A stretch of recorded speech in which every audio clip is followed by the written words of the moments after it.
Our next presenter is Vincent van Dijk, and people may remember Vincent from his presentation about government regulations contract. It's a Netherlands government, and it was quite passionate presentation as far as I remember, and he not only demonstrated positive development, positive experience of using a rules-based system, but also some frustrations he had that time. And last year, he wanted to present the progress in this direction, but he withdrew his presentation because he said he was not ready. And I believe he is ready today, and he wants to talk about new approaches to traceability and explainability in decision intelligence systems, and it would be interesting experience. Vincent, we're looking forward to your presentation. Yes, thank you, and thank you for the time to present well the developments that we have in the Netherlands. Yeah, first I would like to focus this hour on how we can retrieve specifications for decisions from legislation and what issues we have during that process. They can be, as Jacob said, quite frustrating sometimes. But well, we have some methods, some new methods to solve well a lot of those challenges. With of course a focus on the need for traceability. I'm not going to talk about AI today. I understand there were a lot of presentations on AI during the last few days, but well, we can all relax.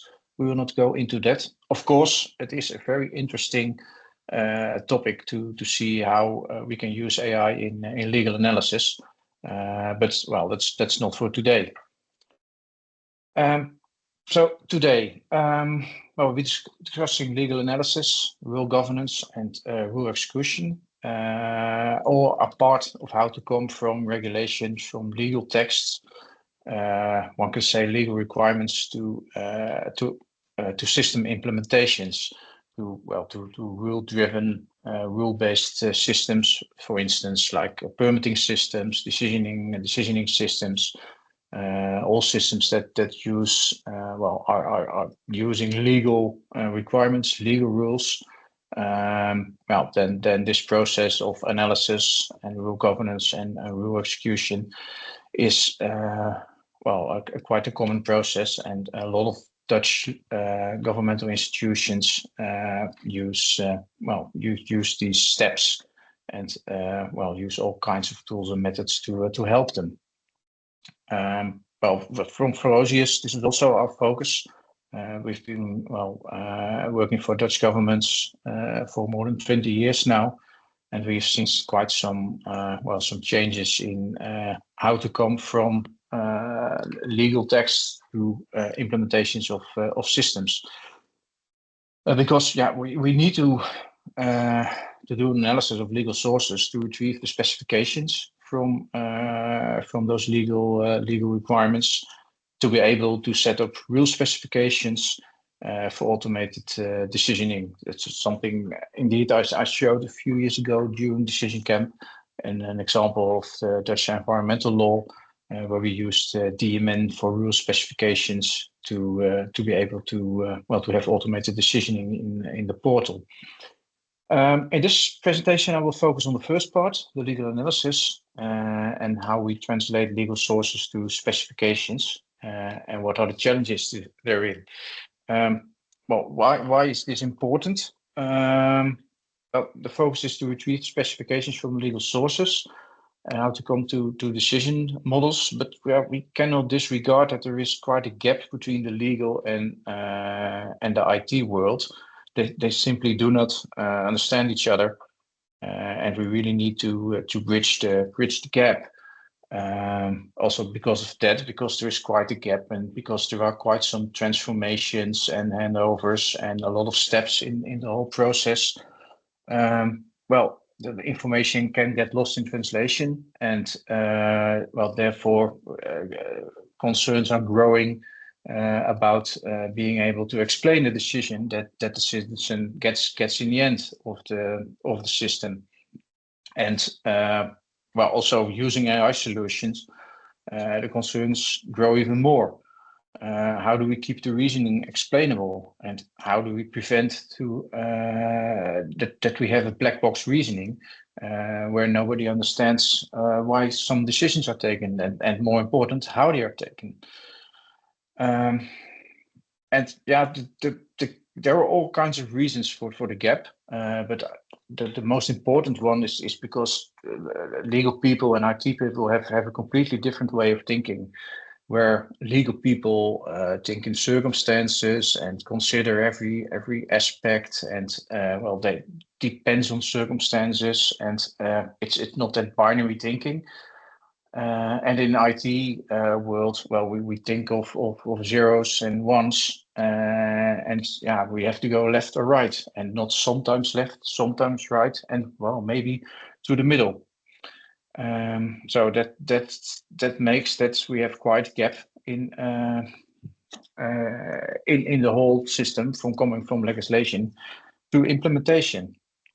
And during the last few years in the Netherlands, we've been working on new methods and new standards to help bridge that gap,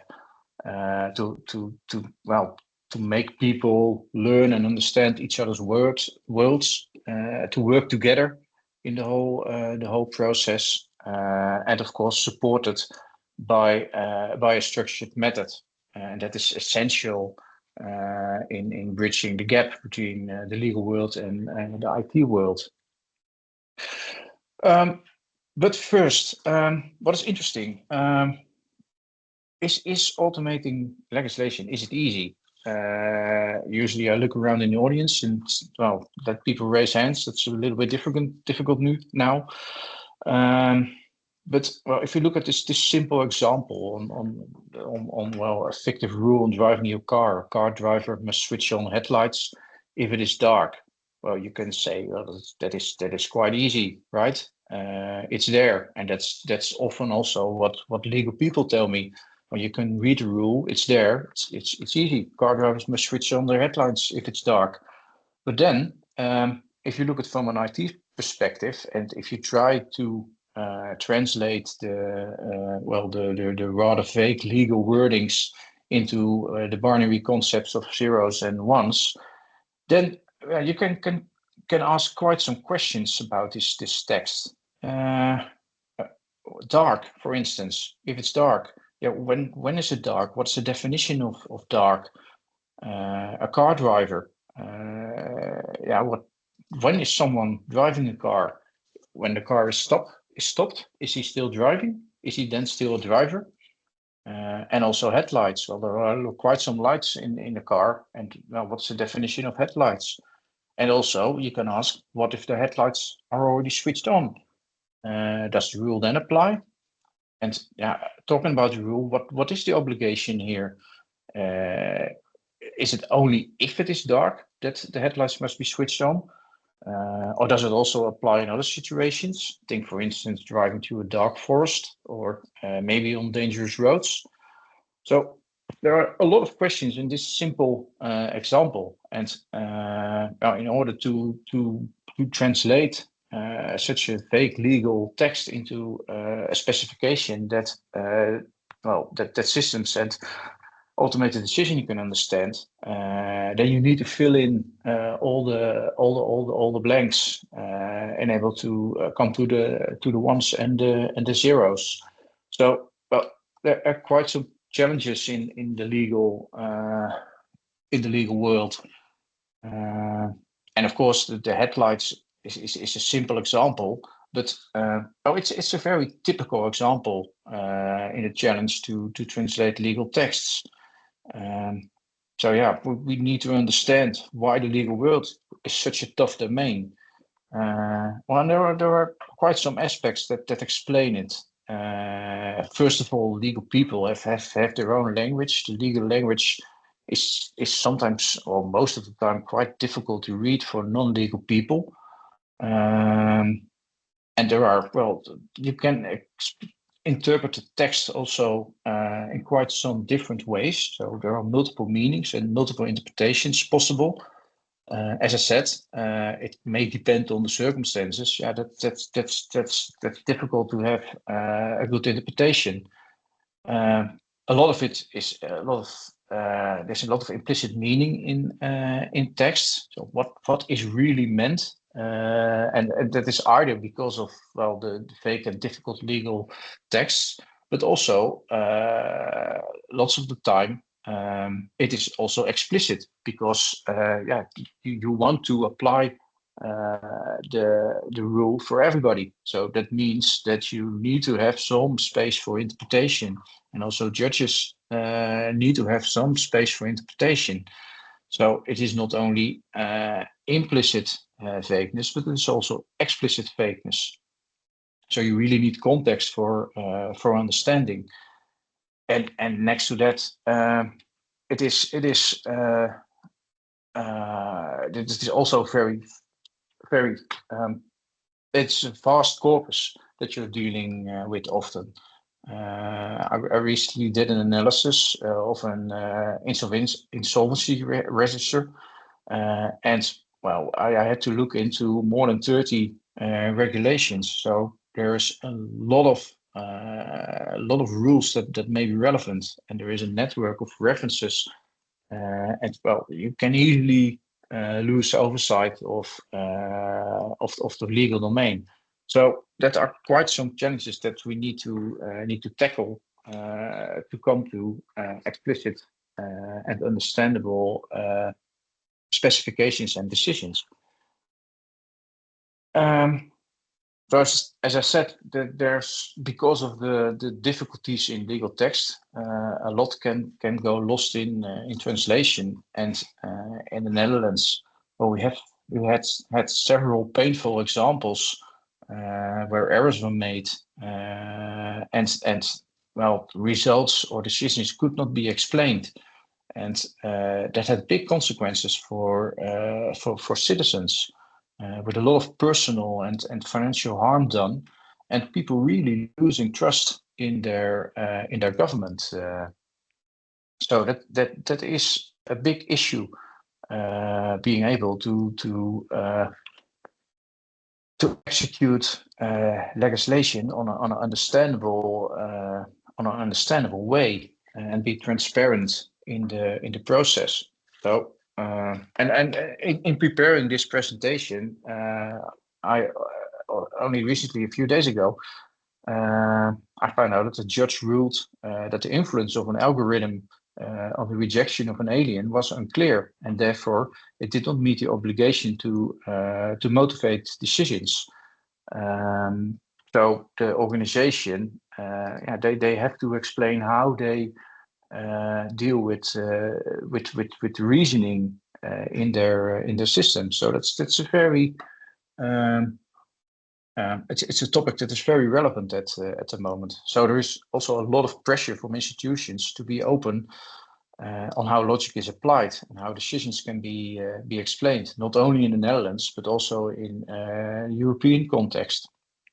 And therefore, organizations using rule-based systems, where they really must meet the heightened requirements for traceability and explainability to ensure their compliance, and above all, of course, to ensure the public trust.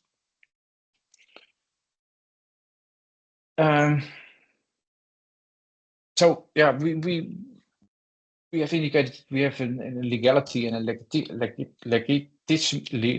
always break my tongue on that one. The legitimacy gap. So if you look at this again, simple example, in the legal world, we have a rule that says that we have to have a judgment within reasonable time. And in the implementation world, that suddenly is take the decision within 2 weeks. And there may be a valid reasoning behind that, but yeah, why 2 weeks? And who has decided that reasonable should be translated to 2 weeks? And with no traceability to the real source, to the legal rules, or even to the interpretation of those rules, there's no possibility to explain why the decision needs to be taken in 2 weeks. It may be the case that someone has said, okay, let's make it 2 weeks because it's standing practice in the organization to decide within 2 weeks. But maybe for this specific judgment, another term should be handled. Maybe 1 week or 3 weeks, we don't know. Or what also is sometimes the case, that maybe a developer made a choice to do so, because often development projects are under very much time pressure, and then there simply is not always the time to go to the legal expert or the subject matter expert to ask a decision for what a reasonable time may be. So we have a goal. We want to have no more lost in translation. So we want to have a transparent and explainable and legally traceable decision to be able to be compliant to the legislation and to gain again the public trust. But it is not that easy to come there, because it's a simple code comment is not really what helps. When I was developing in the 90s, we had a remark in the development code with, for instance, an explanation on how the rule from the legal text was applied, or which legal expert had explained the rule. But yeah, such remarks in code, I think we can all agree that no one can find them, and no one can read them. So this is something, that no longer suffices. But then, what is it what we need? I think that this shift to explainability is driving the innovation in the fields of norm analysis and norm engineering enormously. In norm engineering, we use the concepts directly taken from the legislation as building blocks for further downstream design and development activities. So that means that in writing rules and in writing decisions or setting up processes, we actually use building blocks of the legal text. So we have rules in the wordings of the legal text, or have models in the wordings of the legal text. So that, for instance, a legal expert or a subject matter expert can recognize the legal models and the legal rules, or the rule specification, and is more able to validate in the process. We really need to connect the legislation and the implementation, we do that with a methodology approach, which includes activities as well. Interpretation and interpretations are explicitly laid down. Clarifications are explicitly laid down, and that leads to very clear specifications.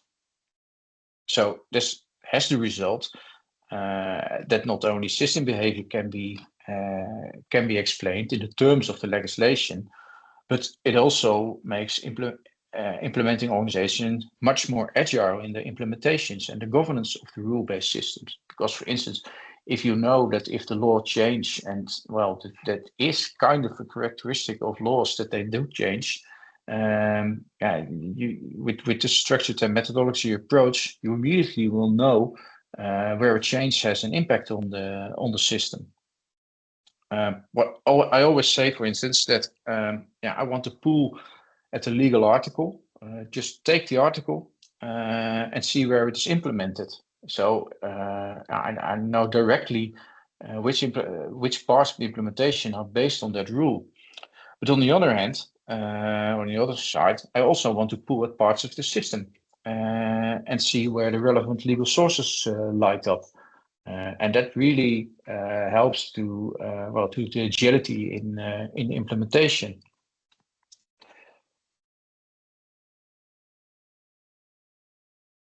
So as I said, we have new methods and standards being developed in the Netherlands to help to bridge the gap between regulations and decision-based implementations. And through these methods, which is a combination of norm analysis, norm engineering, and also machine-readable legal texts, we can translate legal norms into real explicit rule specification, with even the possibility of direct execution by rule engines. In the example from the environmental law case, for instance, the rule specifications were made in the DMN, and the rule engine can directly execute the DMN rules. So the specifications can be directly executed, and the specifications reflect the legal rules. So therefore, well, you can say that legal rules are almost directly executed. And also, the Dutch Tax and Customs Administration has some very good examples on that. They have a system using the new methods to translate the legal rules into rule specifications. And with those rule specifications, they generate services which can be directly executed also. So there are in those two examples, the gap between the legal world and the IT implementation isn't there anymore. So, well, that creates a very strong bridge between legal domain and technical implementation, and significantly enhancing both traceability and explainability. But to understand how that is done, well, we need to understand some underlying theory that I will explain. And well, let's go back first to the essence of legal text. Legal text is just text, and if you look at text, how do we understand text? And yeah, we all know how to understand text and how to read text because we understand the underlying grammar rules of text. So we can say that understanding text is understanding the grammar rules, but also the grammar rules define how we use the building blocks of language. And well, the same applies to legal text, because legal text is also just text. If you understand the legal grammar that is behind the legal text, then you will be able to understand that legal text. And in understanding the legal text, you will be able to set up rule specifications based on the legal text. And yeah, if you look at the legal grammar, what is the legal grammar? Well, basically, it's about a system of legal concepts and legal norms, and a way to to recognize those legal concepts and those legal norms. We can call it the building blocks of legal text. Next, that you have in just normal text, also building blocks of grammar. Well, you have the same in legal text. In legal text, we have concepts and their definitions. For instance, a car as a concept in our rule. Well, there may be a definition of a car that it is a vehicle with 4 wheels. You see very often in legal text that specific terms that are important for understanding of the text are defined in an article. And well, next to the legal concepts and their definitions, a legal text is all about norms to obey. Just for instance, to drive a car, yeah, there is a rule that you have to need a license to drive, and that's because that is the function of legislation, of course. Legislation on itself is an instrument. It regulates our behavior and it regulates situations. So it's more than logical that legal text consists of norms, and next to that, also conditions on norms. For instance, only if you're driving, then you need a driver license. If you just sit in the chair behind the wheel and do nothing, then you probably don't need a driving license. So all our behavior is also through the norms conditioned. And these are the three main important aspects of legal text. So concepts and their definitions, the norms, and the conditions. So if we look again at our example that we had a few slides ago, if we have car drivers again, a car driver is a norm subject. So it is the one to which the rule is addressed to. So if you know that there is always in a rule an addressee, then you can look for that. And the same applies for a behavior description. There's always a behavior description in a rule. We also call it a norm object. And in this case, it concerns about the behavior that must be carried out. Lights must be turned on. I said must, because that's another aspect of the legal text. There's often a modality.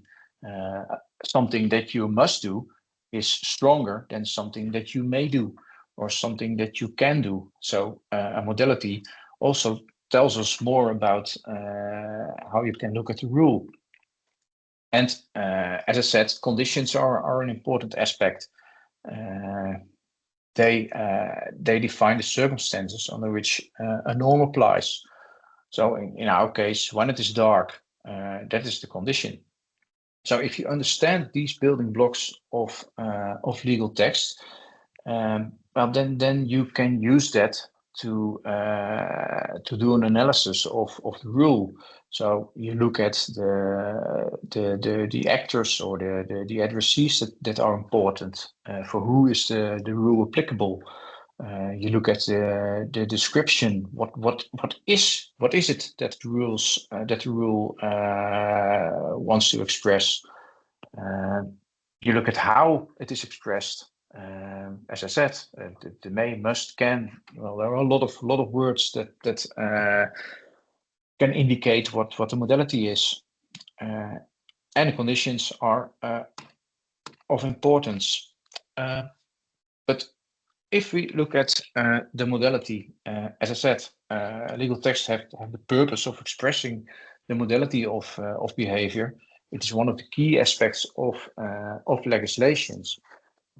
In using the modality, you can see the difference between obligations and permissions and even prohibitions. It is obligatory to pay your taxes, but you can also see a rule: you must pay your taxes. Well, that is quite a strong rule. You must do that. Or if it's a permission, you can do that given certain conditions. Well, then you know when you have a permission to perform a certain act given the conditions. And something that is forbidden to drive under influence. Well, that's a strong indication that is unwanted behavior, and that is something that you are not allowed to do. So modality can tell you a lot on how to interpret it, a certain rule. But the question we can ask: is modality enough? No, it's not enough, because we are also interested in how we can change behavior. So not only follow the rule that you will need the rule that you need a driving license is not only something that you need to follow, But you may want to ask, how can I obtain a license? Who may give it to me? And what are the rules in that process of providing a license? So legislation is not only about how behavior is regulated, but legislation is also about how we can change relations. How can I come from a student driver to someone who is permitted to drive? And then my legal situation is changed from a person that is not allowed to drive a car into a person that is allowed to drive a car. And if I'm allowed to drive a car, so my situation has changed, then other rules may be applied to me. For instance, I must turn on my headlights if I drive in the dark. But another example is, for instance, that a mayor he may use the police force if a demonstration gets out of hand. So in legislation, not only behavior is governed, but also the way how we can change behavior is governed in legislation. So we have a distinction between all to be rules, which describe the know on things, how situations should be, how somebody must behave, and we have the all to do as the flow of things. How can transitions be made? How can legal relations change? So these are two quite fundamental legal concepts, and they're not quite new. The all to be and the all to do was already examined in the beginning of the 20th century by Wesley Newcomb Hofeld, and he discovered that there are fundamental legal relations in legal texts, and he called it first order relations and second order relations. That is to say, in the first order relation, that are fundamental legal positions that govern human conduct. For instance, if I have a right to something, that means that somebody else may not have that right. And if I have a right, for instance, to drive the car, then others have the duty to let me perform to let me fulfill my right. So there is always a relation between the addressees of legal rules. But that is in first order. So first order is the ought to be rule. So that is the situation. But as I said, legislation is also about how we can change situations. So how we can change conduct and behavior. And that is what Hofeld named the second order relations. So in second order relations, their power can be described how to change a relation. The mayor in our example has a power to apply the police force. So that will give you an instrument to change the relation. And also there, if the mayor has the power to do that, that makes that somebody else does not have the power, because that's how it is described in legislation, where there is a clear rule that he has, under certain conditions, a power to do so. So if you look at those legal relations, then we can say that they are really the units of legal reasoning. And can we then say that those fundamental legal relations are they the grammar of that we are looking for in the legal texts? And do those legal relations help us define that legal grammar? And yeah, the answer to that is yes, because well, grammar is about understanding text, is about understanding parts of the text, and that is the same in the legal grammar. So we now can ask a lot of questions with regard to the legal relations that there are in the text. So, for instance, who are the important players in the text? Who are the actors? Who has the right and who has the duty to obey to that right? But also, who has the power to change a legal relation, and who is affected by that power? Who is liable to that power? So, what are the relations between those actors? How can we see a change of a relation? What are the results of actions? What are the results of a change? What's the result of a power? How can we see the conditions? Where do we see them? And also, and I think that is one of the interesting points in applying grammar. If you know what to look for, if you know that you have to look for actors, if you know that you have to look for conditions, if you know that you have to look for a norm, it's quite interesting if you see that element is missing in the text. Because, well, as I said, a lot is implicit in legal texts.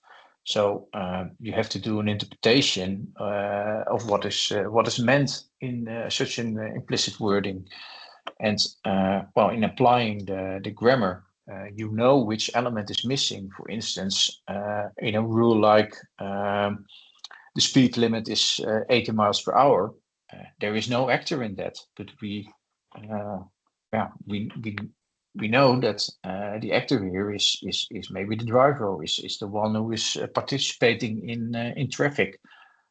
So then we can find the implicit actor in that rule, because we know that we have to look for an actor even if it's not there. So it really helps us to understand what is unclear in legal texts, and it helps us to find what should be there that is not there. So this really helps us to bridge that gap from, well, the vague wordings and the difficult legal text to the more binary approach of IT systems. And what's important in that is that we do that together.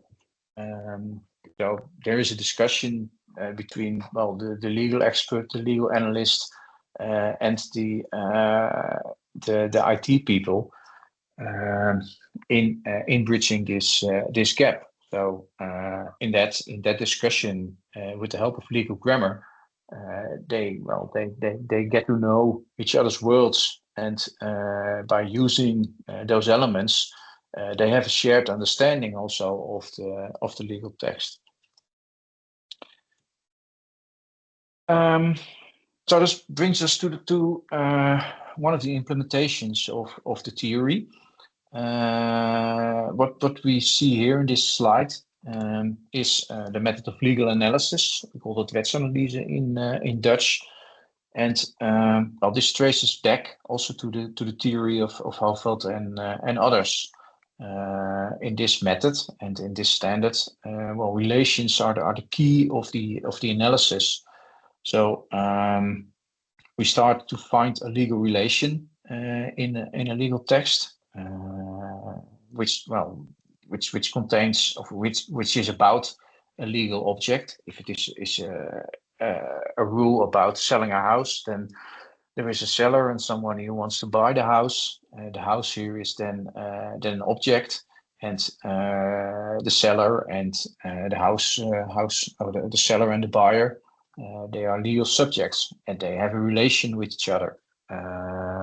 Because if person A sells his house to person B, which is the buyer, then the buyer has an obligation to pay the seller the price that was agreed on the house. And then by fulfilling that act of paying the price, then their relation changes, because the owner of the house is no longer the owner, because he has sold his house, but he has an obligation, well, to deliver the keys to the new owner. So there you see the change in relationship, and of course that is governed by conditions. So this method uses both the fundamental legal relations that are in the works of Hofeld and others, and the building blocks of legal grammar.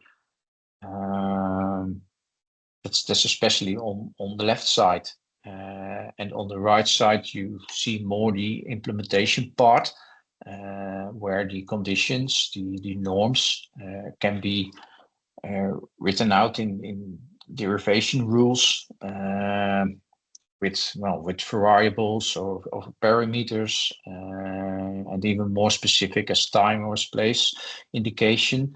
And these are all elements that can be found in legal text. So what the legal analysis does is trying to find these elements in text, make the relation clear between the elements, and then use these elements to specify rules in explicit in an explicit language, so that rules can be executed or can be used as specifications for rule-based systems.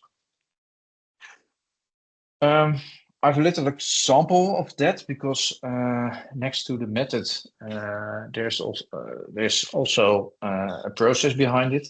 So of course it has to be a question that needs to be asked. What are the rules for a certain permit system? And then it always starts with retrieving the relevant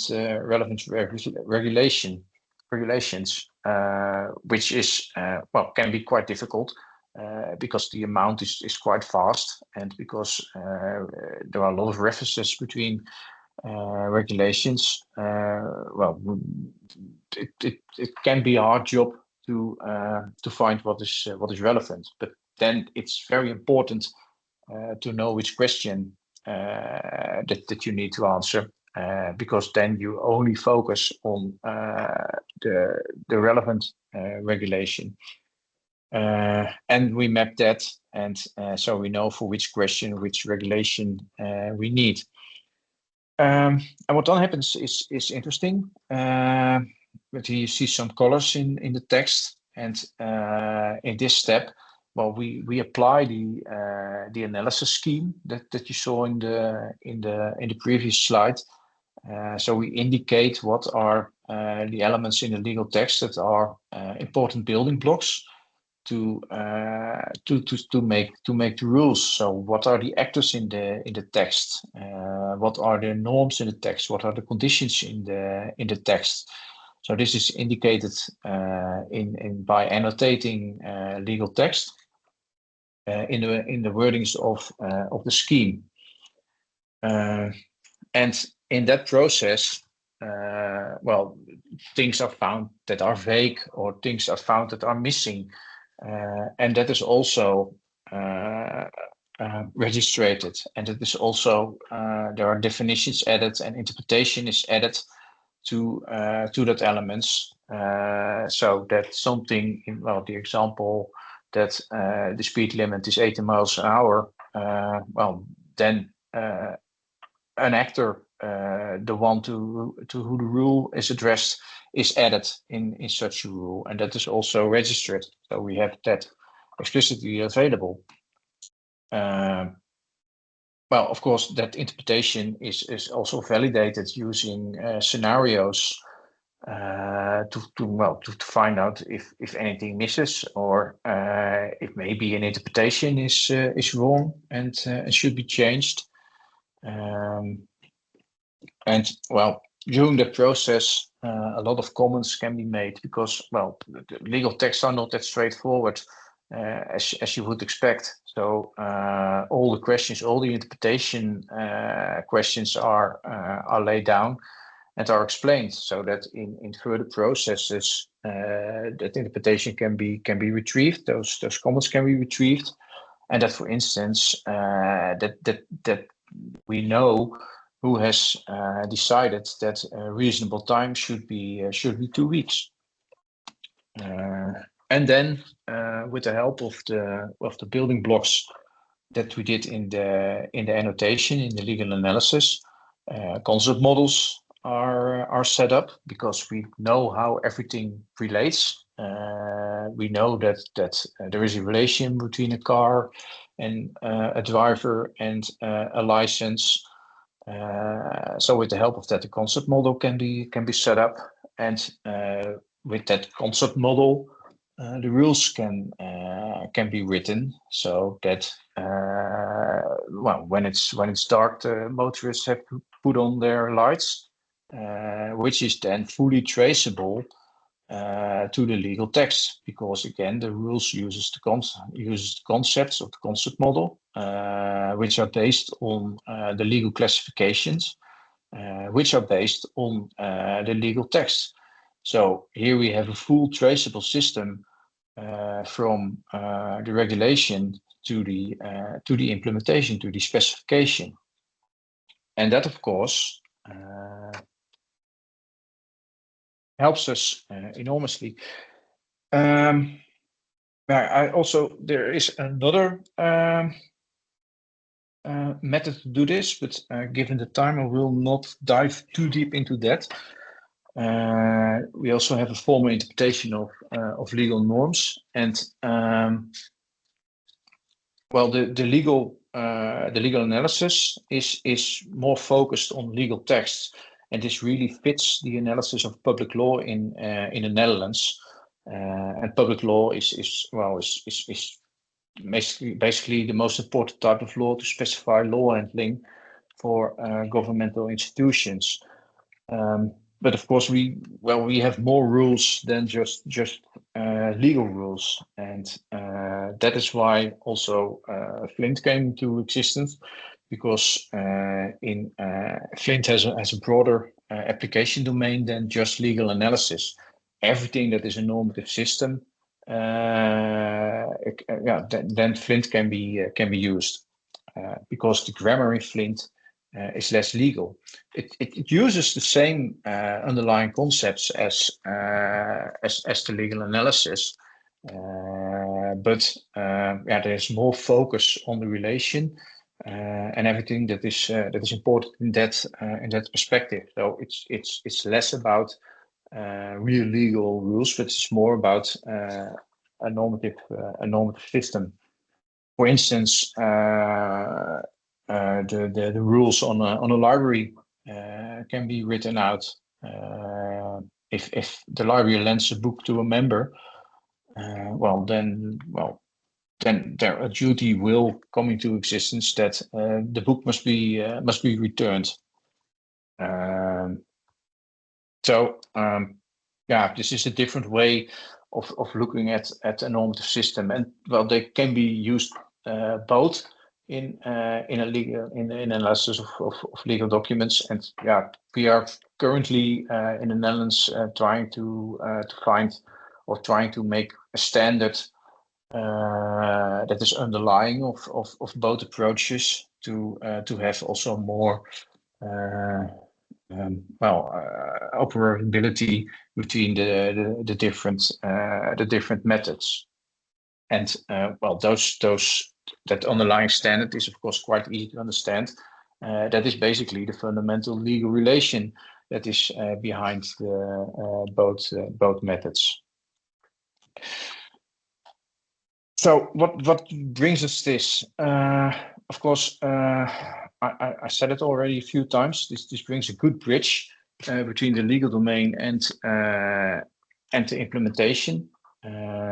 We can really translate legal norms with the help of the building blocks and with the help of the legal grammar into rule specifications. And because there is the specifications are directly based on the legal rules, we have a very direct and transparent traceability between the law and the implementation. And by having that, we can enhance public trust and ensure that the decisions are compliant, explainable, and legally sound. And with that, we can use technology to strengthen and not to undermine the rule of law.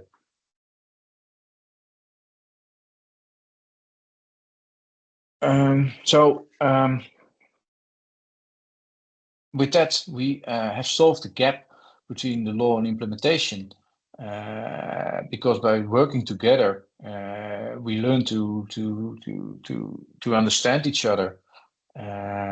We have methods and standards available to help us translate the legal world. We have no more black box, because we will have explainable results. We have agility in legal changes, and we can explain decisions, because we have a full trace from everything that happens in the system to the legal sources. So I can pull a function and see what the relevant legal rules are, and the other way around, I can pull my article and see where that is implemented in the system. So I no longer have the challenge to find out why the judgment within reasonable time became a decision within 2 weeks, because that interpretation is explicitly added in the specifications, and we can easily find out.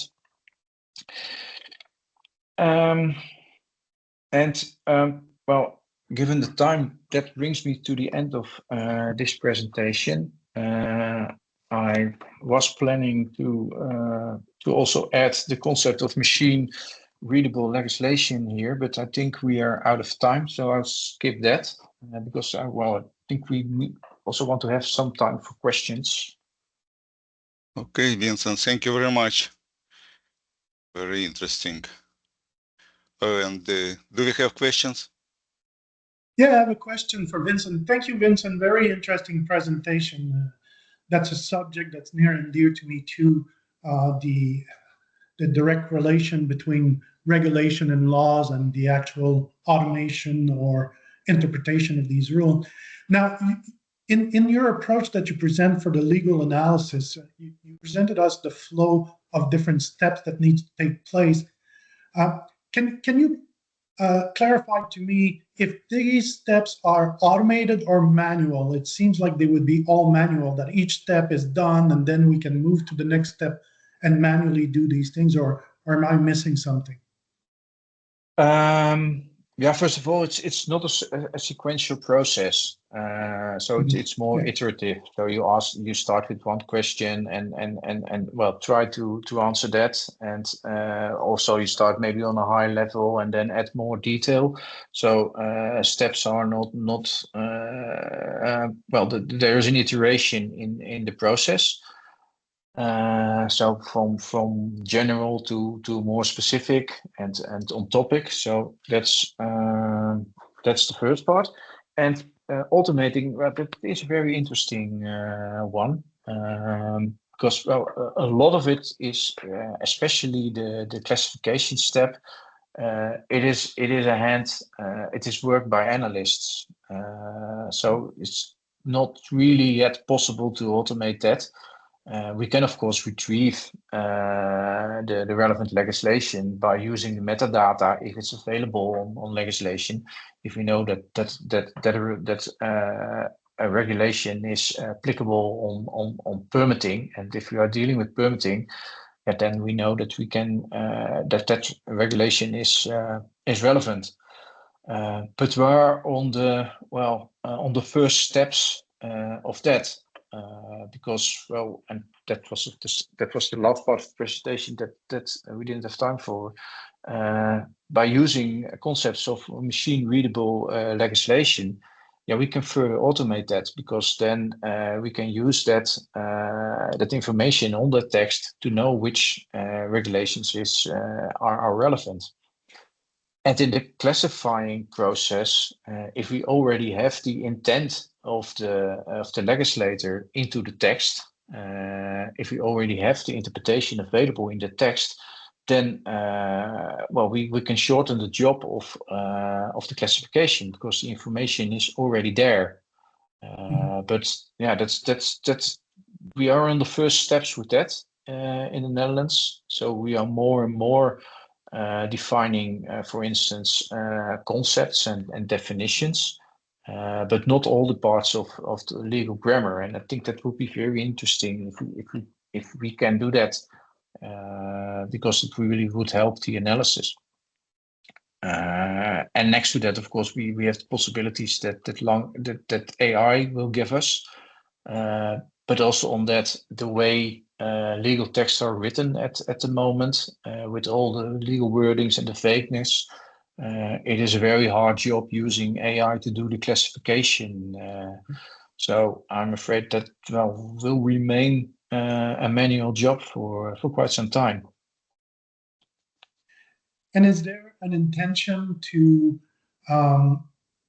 use this analysis for the rewriting or creation of new regulation or laws, or is this still yet a fringe exercise that is done? Like how do you see the future? How are the Netherlands seeing the future with these kinds of technology?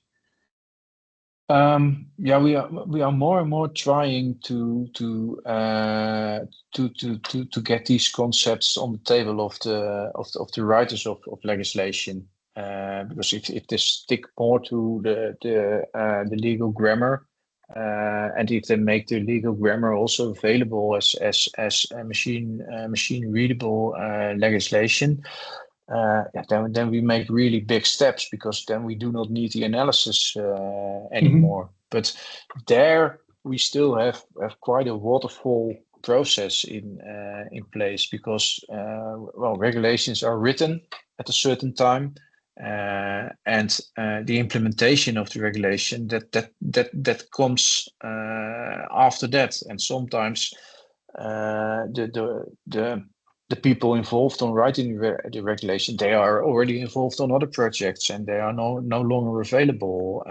So we really have to improve that process. And yeah, we're trying to, and they are more and more open on those aspects, because we see a lot of things go wrong. It is unimaginable that you cannot explain the decisions that you take, and that you cannot relate them to the legal specifications that are the basis of that. That people really losing trust in governmental institutions because of that. Thank you. Okay, Vincent, thank you very much again. And hopefully we will continue our cooperation. We will talk more about your experience the following decision camps. Yeah, well, who knows? Thank you. Thanks. Okay.